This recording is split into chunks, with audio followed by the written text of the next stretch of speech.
Continuando as palestras dos nossos trabalhos de hoje, da 18º encontro, vamos convidar o senhor José Marcelo do Espírito Santo, professor da Universidade Federal do Maranhão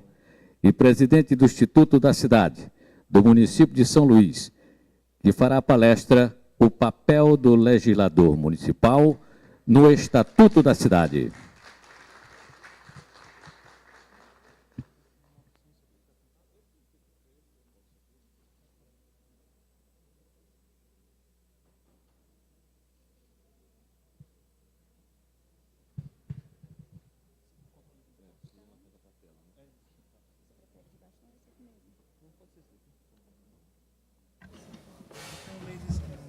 Tranquilo. Qual é o que passa aqui? Ok, beleza. Beleza.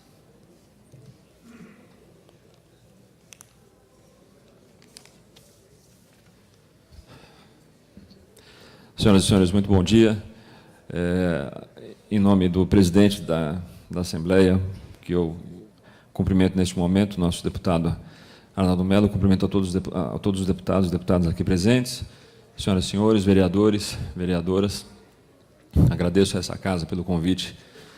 de participação nessa jornada, nesse momento, nesse encontro em particular.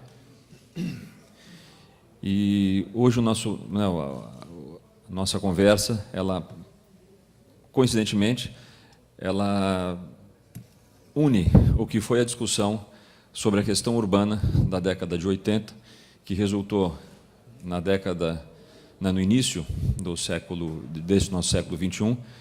com o chamado Estatuto da Cidade, uma legislação federal que veio a complementar a Constituição Federal, e no momento em que as cidades hoje passam novamente por um grande momento de discussão, onde a questão urbana, né, com uma força bastante diferenciada do que ocorreu na década de 80, volta a se fazer em manchetes de jornal, né, não só na Ilha de São Luís, mas nas principais cidades do país. Aqui ficou um pouquinho escuro, mas era um mapa, um pequeno globo ali, para reforçar as características de urbanização que as cidades hoje, ou que o mundo hoje, de um modo geral, apresenta, e principalmente as cidades, né, o Brasil. Ou seja, mais de 80% da população brasileira ela é urbana, ou seja, nós já saímos da condição de um país rural há muito tempo, e, com isso, nós temos o quê? A caracterização dos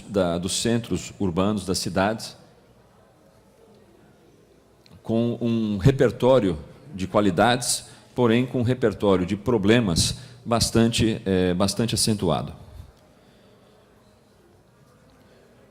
Ou seja, nós temos a ocupação informal do espaço, fora dos controles das municipalidades, das prefeituras, ou seja, a dinâmica urbana muito mais ágil do que a própria administração pública pode fazer ou pode acompanhar.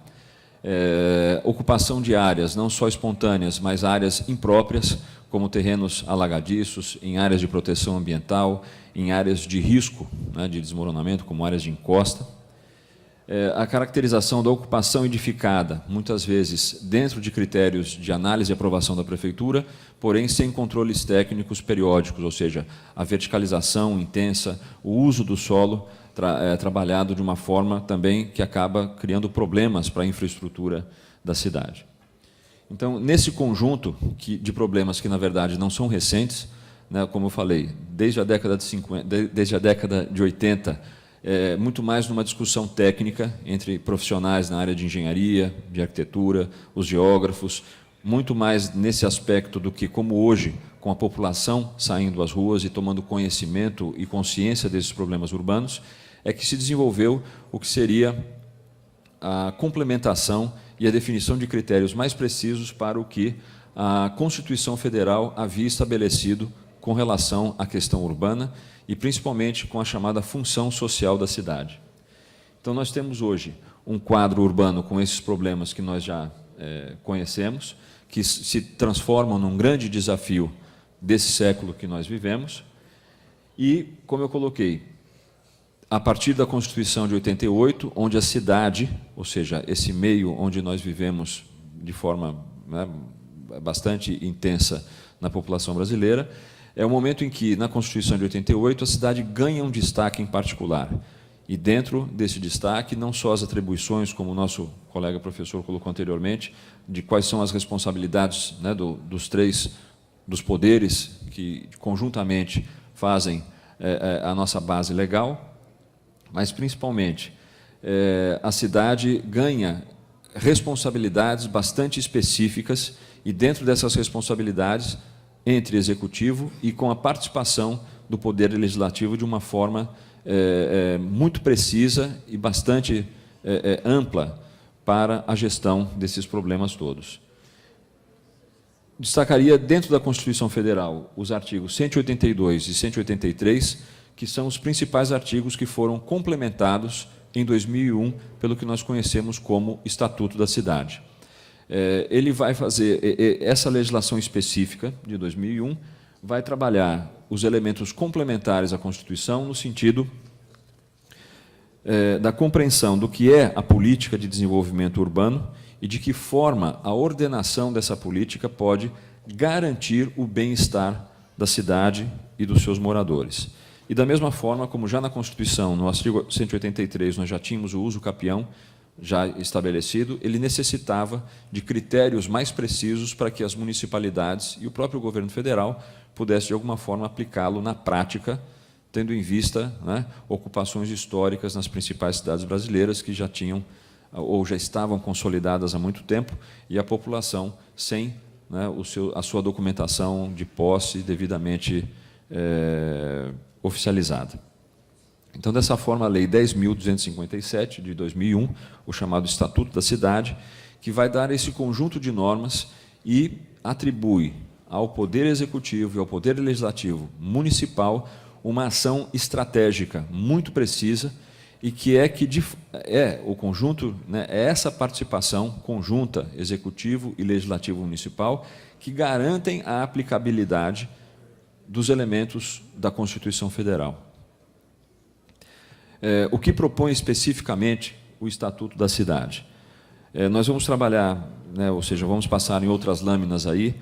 cada ponto desse, com exceção do Conselho Nacional de Desenvolvimento Urbano, o CNDU, né, que hoje ele atua em conjunto com o Conselho Federal de Cidades, mas, basicamente, o Estatuto da Cidade, essa legislação que foi discutida no Senado na década de 80, iniciou-se, né, ao longo da década de 90, bastante trabalhado no Senado Federal e aprovado em 2001. Ele propõe um processo de gestão democrática da cidade, regras específicas para que o planejamento urbano e rural possa ser executado pelos poderes municipais, executivo e legislativo, dá critérios, como eu falei anteriormente, para a questão da regularização fundiária, fortalece elementos do direito urbanístico complementares ao que o próprio Código Civil já trazia, né, no seu escopo alguns elementos,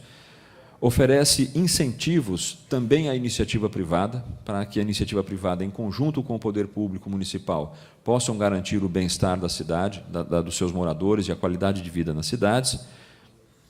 e, da mesma forma, cria elementos novos na questão da fiscalização por parte da população da atuação do poder público.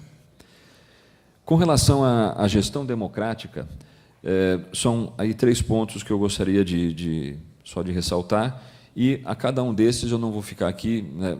repetindo a mesma frase, mas que fique claro,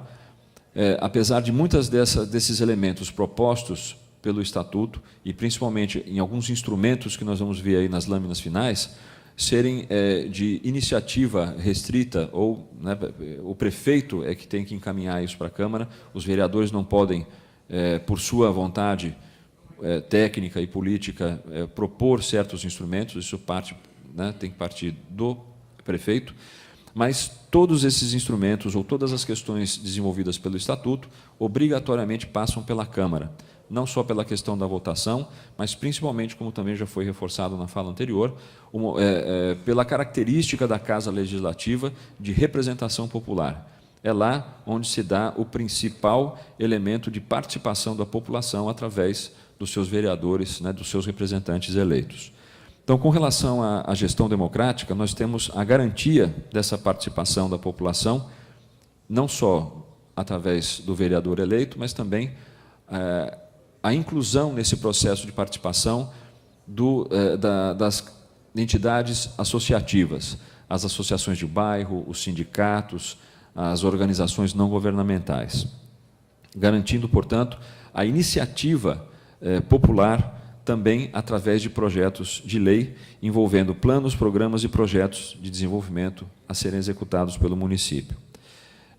Da mesma forma, a Câmara Municipal ela só passa a receber, a partir do Estatuto da Cidade, todos os instrumentos legais orçamentários do município após o cumprimento por parte do Executivo, né, de um processo de participação popular. Então, o PPA, a LDO e a LOA, que são os instrumentos básicos aí da parte orçamentária municipal, que só são aprovados pela Câmara após o processo de participação da cidade como um todo. A questão fundiária, alguns instrumentos nós vamos rever mais ao final, e talvez aí acho que seria mais rico para a nossa conversa, talvez depois, né, na conversa, nos debates, se for necessário aprofundar um pouco mais. Mas a regularização fundiária, ou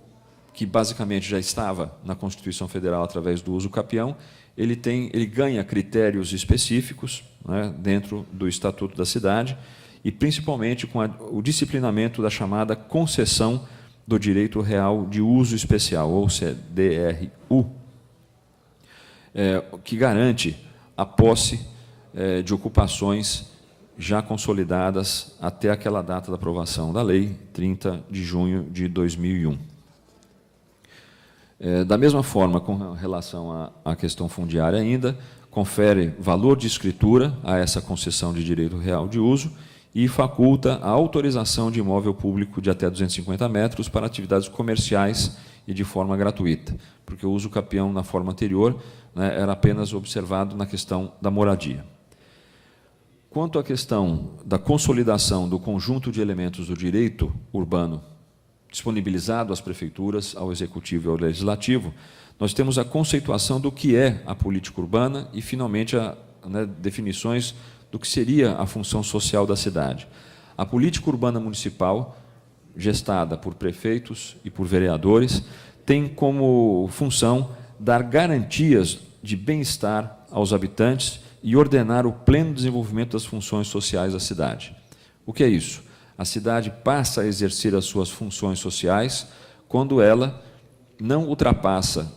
os elementos ou quando ela não prejudica os elementos de qualidade de vida, no amplo sentido, não só na questão dos salários, do trabalho, né, das questões da saúde, mas principalmente no bem-estar, com a garantia da manutenção ambiental, no respeito dos elementos edificados, do patrimônio, da relação entre vizinhos, da relação do morador com a sua cidade, através de instrumentos legais, que nós vamos ver, como o plano diretor e as suas diferentes leis complementares. Quanto ainda ao direito urbano, vai conceituar, portanto, quais são as funções sociais da cidade e da propriedade, que são quais? O direito à terra urbana, o direito à moradia, o direito ao saneamento, à infraestrutura, ao transporte e serviços públicos, ao trabalho e ao lazer. Isso compõe o escopo, dentro da legislação federal, do que é a cidade sustentável e que garante o bem-estar aos seus cidadãos. Assegura também, dentro ainda do Estatuto da Cidade, que as prefeituras executem a chamada assistência técnica jurídica gratuita, ou seja, os serviços de projeto técnico-social. Com relação à iniciativa privada, aos proprietários, o Estatuto da Cidade vai oferecer uma série de instrumentos que garantem a parceria público-privada de uma forma, né, foi anterior ainda à própria legislação das chamadas PPPs, mas já era um momento em que se abre ao município a possibilidade, abre-se não só ao município, mas também aos proprietários, à iniciativa privada, a possibilidade de um trabalho conjunto na recuperação de áreas degradadas da cidade, através de algumas ferramentas, como é o caso das chamadas operações urbanas consorciadas, o consórcio imobiliário e a transferência do direito de construir. Nós vamos falar, como eu falei, né, anteriormente, especificamente em algumas lâminas sobre cada instrumento desses aqui. Da mesma forma, com relação ao incentivo ao proprietário, ou a garantia explícita de quais são as regras para a manutenção da qualidade de vida, o Estatuto da Cidade determina o chamado estudo de impacto de vizinhança, que é também uma ferramenta específica para que, no desenvolvimento cotidiano, no estabelecimento de um novo empreendimento, que pode ser uma pequena loja, um pequeno comércio ou a grande indústria, se tenham elementos mínimos de garantia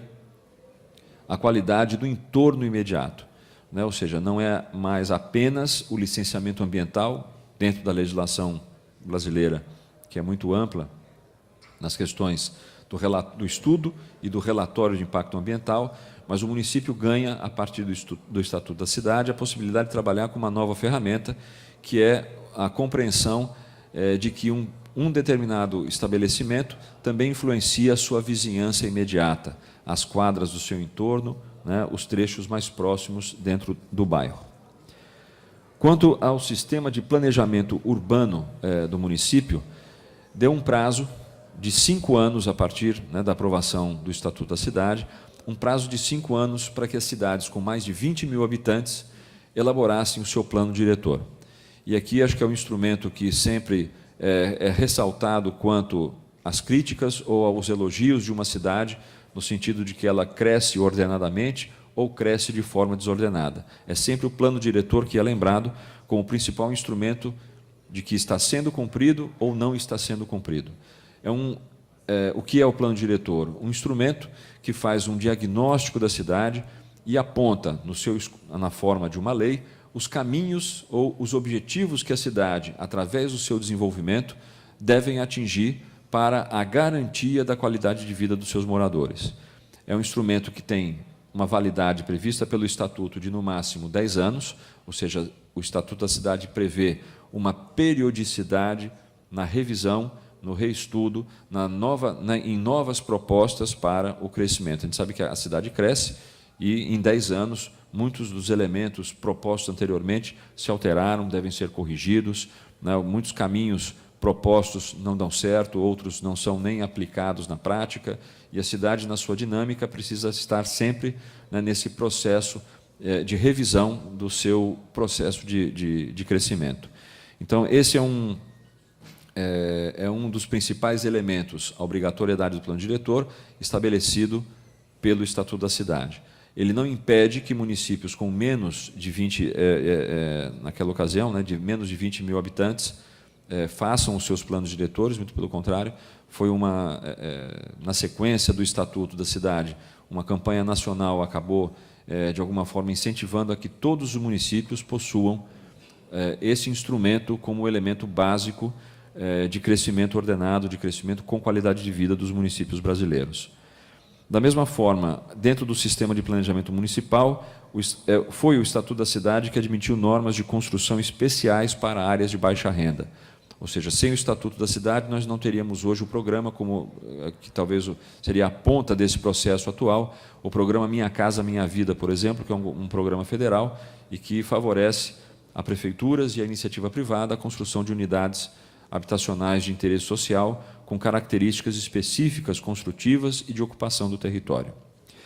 Da mesma forma, o Estatuto oferece, dentro do sistema de planejamento urbano do município,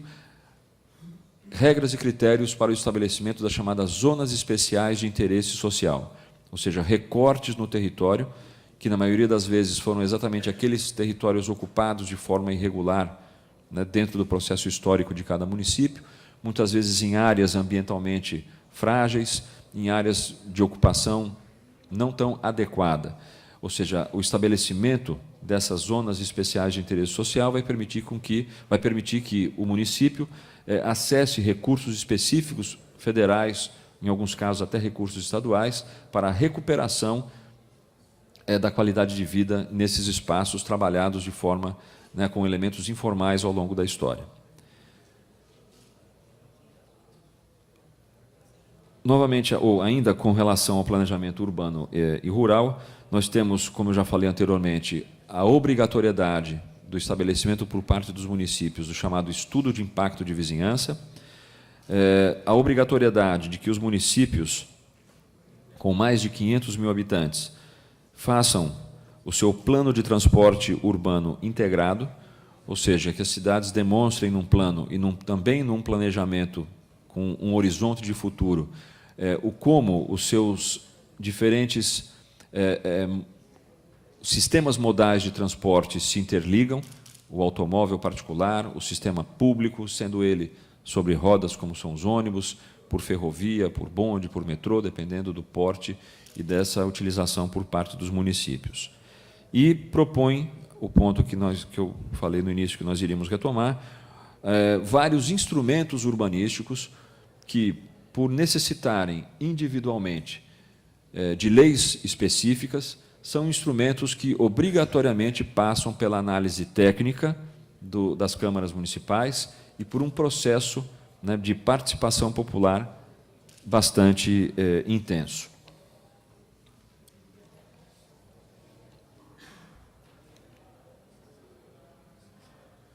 Alguma coisa aqui aconteceu? Ok, aqui estamos. Os novos instrumentos urbanísticos. A regulamentação do parcelamento, a edificação ou utilização compulsória, o chamado direito de preempção, o direito de superfície, o solo criado ou a chamada outorga onerosa, que é o nome um pouco mais feio, jurídico, para esse instrumento, e a transferência do direito de construir são os principais instrumentos, são as principais ferramentas disponibilizadas pelo Estatuto da Cidade aos municípios. Nós vamos falar de cada um deles aí mais para frente, mas só para ter uma visão geral do que são, ou do que foi a especificação e o detalhamento daquele artigo lá atrás da Constituição Federal, a partir de 2001. O que é o parcelamento, a edificação ou a utilização compulsória? É um instrumento disponibilizado às prefeituras para que as áreas consideradas subutilizadas dentro do território municipal possam ser forçosamente edificadas pelos seus proprietários. Eu queria só lembrar que a maioria desses instrumentos propostos pelo Estatuto, eles devem estar claramente planificados no território do município. Ou seja, a obrigatoriedade anterior do próprio Estatuto de que cidades tenham o seu plano diretor é nesse instrumento de lei, que tem uma base ou um nascimento técnico, mas se transforma ou passa a ter validade na cidade a partir da aprovação na Câmara Municipal. O plano diretor ele deve, na cartografia do município, no mapa da cidade, apresentar as áreas que devem receber cada um desses instrumentos urbanísticos. Ou seja, a cidade é o prefeito e sua equipe técnica que elabora esse documento técnico, o plano diretor. Esse documento ele é discutido e recebe sugestões, críticas, emendas, complementações, sugestões de toda a cidade. Ele é encaminhado à Câmara, da mesma forma, vereadores e também dentro do processo legislativo, a própria população também participa, e aí sim, forma-se um conteúdo técnico final que é aprovado. E na cartografia do município, dentro desse escopo legal, devem estar claramente identificadas quais as áreas que podem ser utilizadas em cada uma dessas ferramentas. No caso do parcelamento, edificação ou utilização compulsória, que ferramenta é essa? A prefeitura ou a cidade, através da sua Câmara, identifica quais as partes do território municipal que, onde existam terrenos vazios, eles devem ser, por força da lei, edificados pelos seus proprietários. Que ferramenta é essa? Uma ferramenta que busca coibir o que nós conhecemos popularmente como especulação imobiliária. As prefeituras, muitas vezes, caminham em direção de levar a população à limpeza pública, o transporte, o asfalto, os poderes municipais e estaduais com questão a distribuição de água, coleta de esgoto, e muitas vezes proprietários não edificam seus terrenos de uma forma intencional, fazendo com que esses elementos de complementariedade urbana façam com que o seu terreno acabe ganhando um valor monetário sem que ele, né, de alguma forma, contribua diretamente nessa valorização. Então, esse instrumento que poucos municípios aplicaram ao longo desses anos de existência do Estatuto e da revisão dos seus planos diretores, porque muitos municípios ainda hoje têm dificuldades com o seu imposto predial e territorial urbano, ou seja, municípios encontram hoje dificuldade na cobrança do próprio IPTU, então, muitas vezes ainda não chegaram, não tiveram condições de aplicar o chamado parcelamento compulsório. Mas é um instrumento que determina que aquele proprietário de certas áreas da cidade tem um prazo, um X tempo de anos, para que ele edifique e dê uma função social ao seu imóvel. Construa edifício comercial, construa habitações ou parcele, né, contribuindo para o crescimento de novos bairros na cidade. A partir do momento em que o proprietário não faz isso, nós chegamos a um segundo instrumento, que é o Imposto Predial Territorial Urbano Progressivo. Ou seja, esgotado aquele prazo do instrumento anterior, é o momento em que a prefeitura ela pode aumentar o IPTU de um determinado proprietário que não tem edificado o seu terreno anteriormente. É um segundo passo mais coercitivo do que aquela ferramenta anterior. Novamente, são pouquíssimos os municípios que adotam esse instrumento pela própria dificuldade da cobrança normal, né, do IPTU municipal. E o que seria a terceira fase desse instrumento com relação à ocupação ou ao fomento da ocupação do solo municipal é a desapropriação com pagamentos em títulos da dívida pública. Aqui mesmo que muitas vezes os municípios acabam não utilizando. Se dá um prazo para que os proprietários edifiquem os seus terrenos. Num segundo momento, se faz uma sobretaxa no IPTU para aqueles que não edificaram. E, num terceiro momento, a própria prefeitura iria desapropriar aqueles imóveis quando das suas necessidades na construção ou implementação de áreas institucionais, de áreas verdes, construção de equipamentos urbanos como hospitais, postos de saúde ou escolas, ou na participação do município em programas habitacionais, na aquisição, né, ou da criação de um banco de terras ou de um estoque imobiliário, para que o município também possa construir habitações de interesse social. Então, esse é dos três passos, o que seria o final dessa questão da apropriação por parte do município de terrenos ociosos ou que, de alguma forma, possam estar participando de um processo de especulação imobiliária. O direito de superfície e o consórcio imobiliário, que são instrumentos que a municipalidade possui, mas que, de alguma forma, são muito mais benéficos à iniciativa privada do que necessariamente ao interesse direto do poder público, mas que também favorecem a dinâmica de crescimento da cidade, garantindo qualidade de vida aos seus moradores. O direito de superfície prevê o quê? O contrato entre dois particulares, um proprietário de um terreno que não está edificado, mas ele pode, contratualmente, ceder o espaço para que um outro interessado, um outro empreendedor, edifique e utilize o seu terreno. Isso, de alguma forma, nós temos esses contratos regidos por legislação específica, nos aluguéis, por exemplo. Então, um cidadão aluga um imóvel e faz benfeitorias nele, que, ao final, podem ser ficam agregados ao próprio imóvel, o ocupante desconta no seu aluguel as reformas, as implementações que ele fez, mas isso não estava ainda, não havia uma legislação específica para o terreno limpo. Ou seja, hoje, um proprietário que tem um terreno não edificado e que não queira cair naqueles instrumentos anteriores, caso isso esteja previsto na legislação, ele pode ceder a um outro empresário, um outro empreendedor que queira edificar e ocupar o seu terreno. E, da mesma forma, a questão do consórcio imobiliário, o momento em que a prefeitura participa desse processo, implementando benfeitorias num imóvel particular. Nada mais é do que o que nós chamamos hoje, quando um proprietário de um terreno contrata uma construtora que faz um edifício e o paga, né, com unidades habitacionais, né, num processo imobiliário chamado de incorporação. Então, o consórcio imobiliário seria, entre aspas, a incorporação onde o poder público é um ente participativo. O uso capião especial de imóvel urbano, que já foi citado anteriormente e já era conhecido, ou já vinha sendo, de alguma forma, já havia sido estabelecido como uma possibilidade técnica aos municípios a partir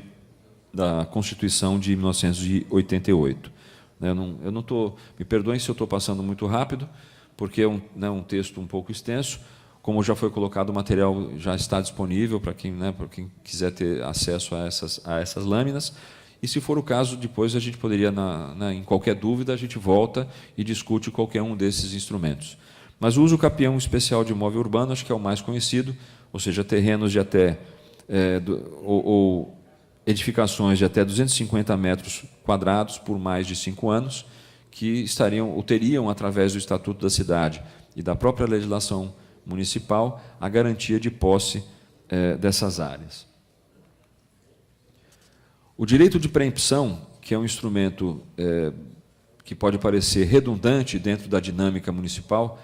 ele tem uma característica também que agrega uma possibilidade nova aos municípios. Quando a prefeitura não compra áreas, a prefeitura desapropria. Então, se a prefeitura tem a necessidade de implementação de um equipamento urbano ou quer fazer um empreendimento habitacional, um conjunto de residências de interesse social, ela muitas vezes acha determinadas áreas e desapropria aquele terreno, ou seja, toma posse daquele terreno para a construção do seu empreendimento. O chamado direito de preempção é uma lei que faz ou que obriga os proprietários, em determinadas áreas da cidade, como eu falei antes, prevista no plano diretor, os proprietários, ao se sentirem na necessidade ou por interesse próprio, no momento da venda dos seus terrenos, antes de disponibilizar o seu terreno ao mercado, a lei obriga que eles ofereçam essa lei ao município, ao poder municipal. A prefeitura declina desse interesse e, aí sim, o proprietário estaria livre para negociar com o mercado. Ou, caso a prefeitura tenha em seus projetos, que ainda não tenham sido divulgados à cidade, o interesse naquela área, a prefeitura paga e negocia o valor diretamente com o proprietário.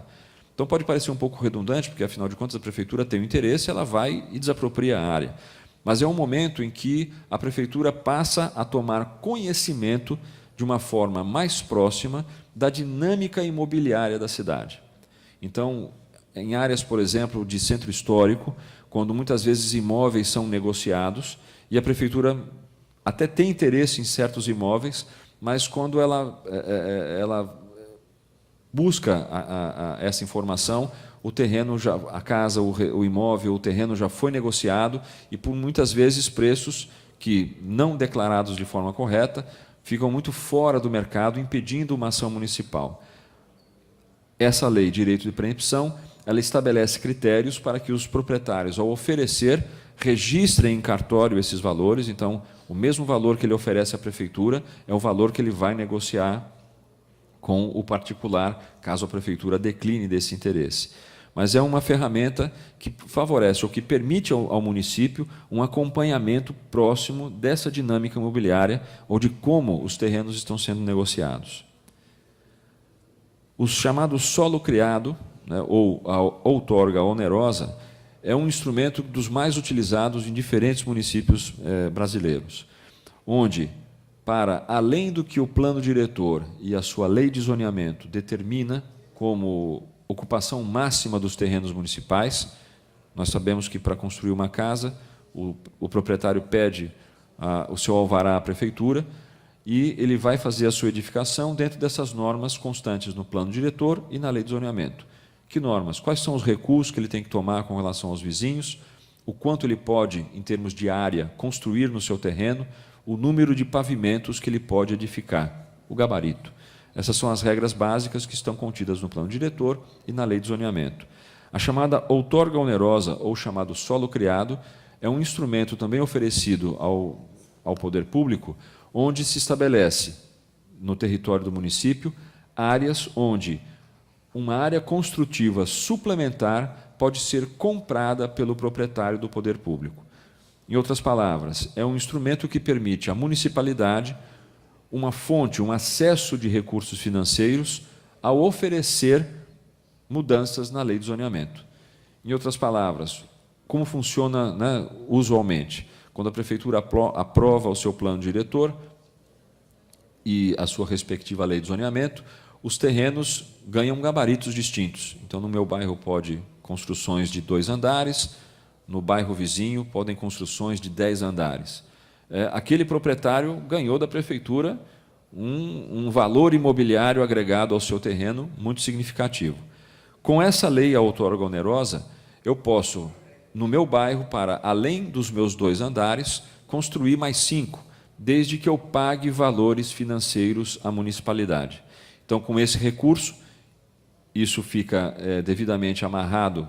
para onde esses recursos devem ser aplicados e as formas técnicas de cálculo de quanto custa construir 1, 2, 3 ou X pavimentos a mais, mas esses recursos são atrelados à aplicação em benfeitorias para a própria cidade, na construção de escola, na urbanização de praças, na execução de infraestrutura. A transferência do potencial construtivo é uma outra ferramenta também estabelecida pelo Estatuto da Cidade e que vem sendo utilizada por alguns municípios, principalmente em áreas de preservação cultural, ou seja, imóveis tombados, imóveis de interesse patrimonial, arquitetônico ou artístico, que têm na sua estrutura a impossibilidade de se utilizar do mercado imobiliário. Ou seja, um casarão no centro histórico de 2 pavimentos,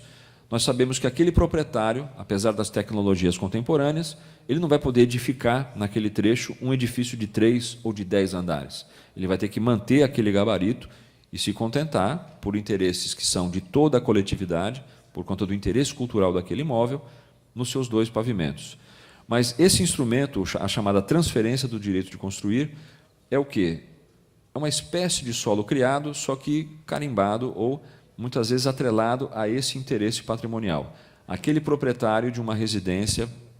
preservada ou dentro de uma lei de tombamento, de uma lei de preservação, ele pode, de acordo com os critérios técnicos da lei, transferir o que seria esse potencial construtivo do seu imóvel, que ele não pode utilizar, para uma outra área da cidade. Isso faz com que os imóveis de valor ou de interesse cultural ganhem um valor imobiliário que hoje eles não possuem. Todo proprietário de bens patrimoniais sempre reclama que ele é tolhido pelos órgãos de preservação. Ele não pode acrescentar nenhuma área, ele tem critérios específicos para fazer a sua reforma, ele não pode subir mais um andarzinho no seu prédio. Com esse instrumento, a municipalidade garante que o mercado imobiliário e as benesses do mercado para a cidade também cheguem a esses imóveis. Ou seja, o proprietário de um sobrado, 2 andares, num centro histórico, pode transferir, de acordo com os critérios técnicos da lei, um X valor de metros quadrados para outras áreas de interesse imobiliário. E o recurso apurado com essa transferência que é autorizada pelo município, ela é também, muitas vezes, agregada ao próprio imóvel, à conservação daquele imóvel ou daquela área patrimonial da cidade. As chamadas operações urbanas consorciadas também trabalham com a questão do solo criado ou com essa compra por parte da iniciativa privada de andares ou de áreas construídas para além do que especifica o plano diretor e a lei de zoneamento, só que são operações onde o poder público participa diretamente. Ou seja, não é apenas uma iniciativa do particular que quer no seu imóvel 2, 3, X metros quadrados a mais de construção. Nesse momento, a prefeitura, o poder público municipal pode, olhando para o seu território, identificar áreas degradadas, áreas que necessitem de recursos financeiros mais significativos para a sua recuperação, e eles podem, o poder público pode, a partir de uma operação urbana, fazer uma associação com a iniciativa privada, oferecendo um solo adicional, ou seja, metros quadrados para além do zoneamento em certos terrenos do município, fazendo com que as próprias empresas ou com recursos pagos pela iniciativa privada recuperem essas áreas degradadas identificadas pela municipalidade. Isso se dá em grandes cidades, São Paulo, Rio de Janeiro, com áreas degradadas que, em termos da dinâmica imobiliária, foram abandonadas pelo mercado e são problemas sociais hoje, não só pela ocupação, né, mas pelo perfil de ocupantes, de moradores, né, com problemas sociais